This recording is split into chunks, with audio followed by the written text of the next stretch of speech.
আমার বলার ভাষা নেই, আমার বলার ভাষা নেই, কারণ আমাদের ক্যাপ্টেন যে ঘোষণাটি করলেন সেটা এই মুহূর্তে আমি বুঝতে পারছি না কি বলবো। তবে হ্যাঁ, সবই যখন দর্শকের দরবারে, আমি চাইবো দর্শক তাদের মত জানান যে আপনারা কি চান যে সৃজিত মুখার্জি আর পরিচালনা না করেন। আমরা চাই না, আমরা যারা ত্রয়ী, তোপসে, জটায়ু এবং ফেলুদা, আমরা চাই না, কারণ আমরা চাই সৃজিত মুখার্জি আরও কয়েকটা সিজন করুক। তোর মত বদলাতে হবে, আমরা সবাই মিলে সেটা চেষ্টা করব। তবে হ্যাঁ, এটাই বলবো যে আপনারা সবাই দেখুন 20শে ডিসেম্বর ভূস্বর্গ ভয়ঙ্কর। এবার দেখে যদি বলেন যে না, আপনাদের 4 জনের মেয়াদ ফুরিয়ে গেছে, এবার আপনারা রিটায়ার করুন, নতুন কেউ আসুন, তাহলে আমরা 4 জনই সরে যাব।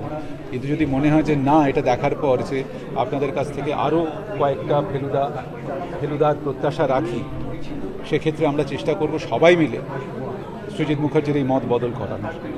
এই খবরটা কিন্তু আগে থেকে জানতে নাকি আজকে শুনতে পারবো?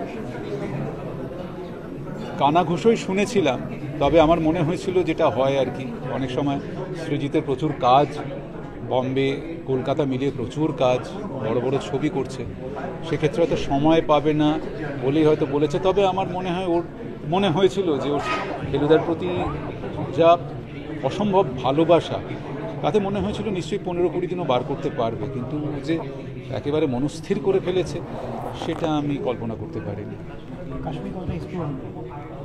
সেটা তো দর্শক বলবে, আমরা আমাদের মতো করে চেষ্টা করেছি। আপাতত ট্রেলার দেখে কিছুটা আন্দাজ নিশ্চয়ই পাওয়া গেছে, বাকিটা তো 20শে ডিসেম্বর থেকে হইচইতে দেখা যাবে।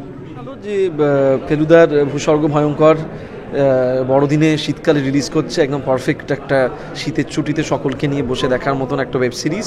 এবং আমি চাইবো যে যেহেতু পরিবারের সকলে মিলে একসাথে দেখবেন, বিশেষ করে এই জেনারেশনে যারা নতুন ছেলেমেয়েরা আছেন বা যারা ইয়াং অ্যাডাল্ট যাদেরকে বলা হয়, যারা সবে কৈশোরে পা দিয়েছেন, যখন আমরা কৈশোরে পা দিয়েছিলাম ফেলুদা পড়েই আমাদের বড় হওয়া, সুতরাং এটা দেখে যদি আপনারা ফেলুদার গল্পের বইতে আবার ফিরে যেতে পারেন তাহলে আরও ভালো লাগবে। সুতরাং দেখে নিন ভূস্বর্গ ভয়ঙ্কর। কাশ্মীর অপূর্ব অভিজ্ঞতা, আমার প্রথমবার যাওয়া কাশ্মীরে, এবং যে কোনো মানুষই একবার করে চায় যে জীবনে কাশ্মীরে যেতে, এবং সেখানে যাওয়ার পরে যেরকম সৌন্দর্য কাশ্মীরের সেটা দেখে মুগ্ধ হয়ে গেছি, সেটা সঙ্গে সঙ্গে সেখানে জনজীবন কি সাংঘাতিক কঠিন সেটাও একটা অভিজ্ঞতা করার মতন বিষয়। না দেখলে সচক্ষে সেটা বোঝা যেত না, দূর থেকে তো সব কিছু বোঝা যায় না। এবং ওই রকম প্রতিকূলতার মধ্যে আমাদের বাংলা ফিল্ম ইন্ডাস্ট্রির ইউনিট যেভাবে শুটিং করেছে গোটা ওয়েব সিরিজটা, সেইটা সত্যি আমার মনে হয় কমেন্ডেবল একটা কাজ করেছে। সুতরাং আমি যেভাবে ওখানে শুটিংটাও করা হয়েছে যে প্রক্রিয়ায়, সেটা দেখেও আমি খুব মুগ্ধ হয়েছি। না, ইমোশনাল নয়, আবার ফেলুদা যেরকম আর কি ওই শার্লক হোমসের মতো চলতেই থাকবে, আবার নতুন কেউ হয়তো নতুন দৃষ্টিভঙ্গিতে করবে, শুধু মজা হবে। এটা একটা দারুণ বড়দিন কাটবে সবার। 20 তারিখ রিলিজ করছে, এবং প্রথম শোটা তো নন্দনে দেখে নেওয়ার সবার সুযোগ হচ্ছে। এটাকে বড় পর্দার জন্যেই সৃজিত বানিয়েছিল। যাই হোক, আমরা ওটিটিতে যখন দেখব তখনও সেই গ্র্যান্ডারটা তো পাবো বটেই, এবং এখানে তো ফেলুদার ক্ষেত্রে হুডানিটটা তো অনেকটাই ভেঙে যায়, কারণ আমাদের সবারই গল্পগুলো হাজারবার করে পড়া। কিন্তু কিভাবে সেটা ওটিটিতে খানিকটা আধুনিক হলো, খানিকটা ইম্প্রোভাইজড হলো, এবং কিভাবে চরিত্রগুলো আরও মূল্যবান একটা প্রসেসের মধ্যে দিয়ে আজকের এই ফেলুদা এসে দাঁড়ালো, এই জার্নিটাও তো মানুষ দীর্ঘদিন ধরে দেখছে। প্রথম ফেলুদা বোধহয় মিড-70s হয়েছে, এবং সেখান থেকে এই যে ফেলুদা 2024 অবধি একটা জার্নি, এবং তার মধ্যে ফেলুদা বদলে গেছে, গল্প বদলে গেছে, নির্দেশক বদলে গেছে, টিম বদলে গেছে। আমি আবারও খুবই গৌরব বোধ করছি, এবং আরেকবার বলছি যে আমি 3টে ফেলুদায় 3জন আলাদা ফেলুদার সাথে কাজ করেছি, 2জন ডিরেক্টরের সাথে কাজ করেছি। কাশ্মীরের মতো এইরকম একটা মানে আমাদের এত বড় একটা স্পেকট্রামে ওটাকে নিয়ে আসার একটা জায়গায় কাজ করতে পেরেছি। সব কিছু মিলিয়ে আমার শুধুমাত্র দর্শক হিসেবেও মনে হয় যে আমি যে অভিনেতা সেই সেলফটাকে সরিয়ে রেখে দর্শক হিসেবেও আমার যেরকম এটা দেখতে খুব ভালো লাগবে, বাকি বাঙালি দর্শকও অত্যন্ত এনজয় করবে, মানে অত্যন্ত ভালো লাগবে, একটা সেলিব্রেশনের জায়গায় পৌঁছবে এই ভূস্বর্গ ভয়ঙ্করের হাত ধরে। আমার নিজে না কখনো এটা মনে হয়নি যে আমাকে সন্তোষ দত্ত মতো দেখতে, হয়তো একটা খুবই বাইরে থেকে একটা, কারণ আমার মুখ অনেক গোল বেশি, হ্যাঁ, আদলটা খানিকটা, হ্যাঁ, এবার ওই টাক এবং তার সাথে যদি ঘোঁপ লাগানো হয় খানিকটা মিল আসে। অনেকে বলেন এটা, তারা নিশ্চয়ই মিল পান।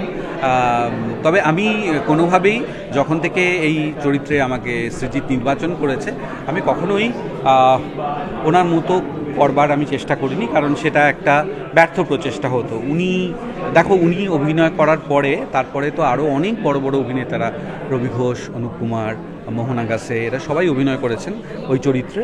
কিন্তু বরাবর বললে, মানে যখনই জটায়ুর কথা বলা হয় তখন সন্তোষ দত্তর কথাই মাথায় আসে সবার, এবং এটাই হবে। এরপরে আরও 100 জন অভিনয় করে গেলেও তাই হবে। আমি যে ওই চরিত্রে অভিনয় করবার সুযোগ পেয়েছি, আমি এটাতেই খুব খুশি, এবং আমি আমার মতো করে করবার চেষ্টা করেছি। সৃজিত প্রথম দিন থেকে সেটাই চেয়েছিল যে আমি আমার মতো করে ইন্টারপ্রেট করি। অবশ্যই ওর সাথে ডিসকাশন হয়েছে, কিন্তু ও কখনো বলেনি যে আমাকে সন্তোষ দত্তর মতো করে করার, কারণ ওটা করতে গেলে এটা একটা বাজে একটা চেষ্টা হতো, যেটা ফেলিওর হতোই।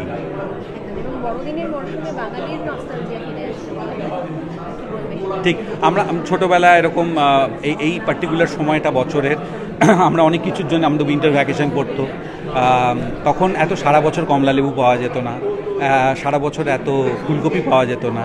এই শীতের সময় আসতো চিড়িয়াখানা যাওয়া, পিকনিক, তার সাথে সাথে এই ধরনের এই ফেলুদার গল্প পড়া, ছবি দেখতে যাওয়া, এইগুলো হয়েছে। সেগুলো যে এখন আবার অন্য একটা ফরম্যাটে ফিরে আসছে, এবং অনেক বছর ধরেই শীতে একটা করে ফেলুদার কিছু না কিছু, সে যেই বানান না কেন, এটা আসে।